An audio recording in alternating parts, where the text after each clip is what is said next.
I was 14 years old. I was a student in Mr. Moore's AP US history class, and every day I would sit in a daze and stare at the manila colored walls as he drummed on and on about the colonialization of US territories and manifest destiny, and I couldn't be more uninterested. Because at 14 years old, I thought I knew everything I needed to know about white men conquering a world that they knew nothing about, yet somehow still believed that they were its rightful owners, because I learned it all my life. But on February 26th, 2012, I listened, because that was the day that I realized that I was black. And no, I don't mean black in the sense that my skin color was always darker than everybody else's, or black in the sense that I was raised in a different part of town than my white counterparts. I mean black in the sense that everything I did ran much deeper than my skin color.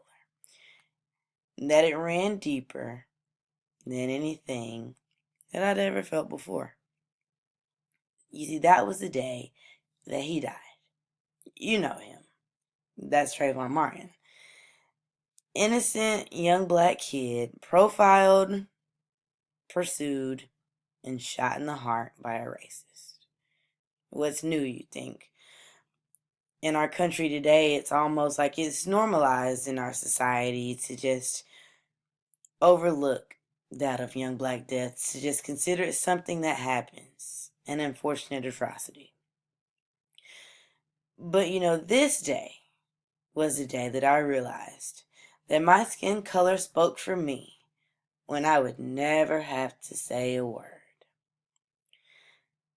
That I would always have to work it twice as hard as everyone else just to be treated like everyone else. You see, his story was unique in the sense that it polarized our country. But not only that, it polarized my classroom. And I listened to people that I thought were my closest friends spew on and on about this young black boy and how he deserved to die. I listened to people plead and cry and just downright not understand why no one deserves to die, no matter what their skin color is. But it was this day that I realized that I would always be the only one fighting for my own life. As I, with the rest of the country, watched as the United States justice system let George Zimmerman go, and for them to tell us that the life of this young black boy did not matter, was the day that a little piece of me died. You see, my heart still cries out for him and those like him because he is not our only case. It's inherently ingrained in our society that the deaths of people that look like me are just things that happen. But that's not the way that things should be.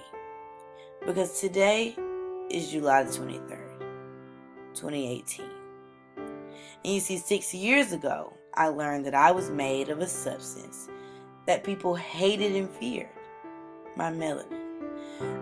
But my melanin is no weapon to be feared. It's comprised of honey and gold, and it should be celebrated and not hated. And 6 years ago, I realized that an injustice anywhere is truly a threat to justice everywhere.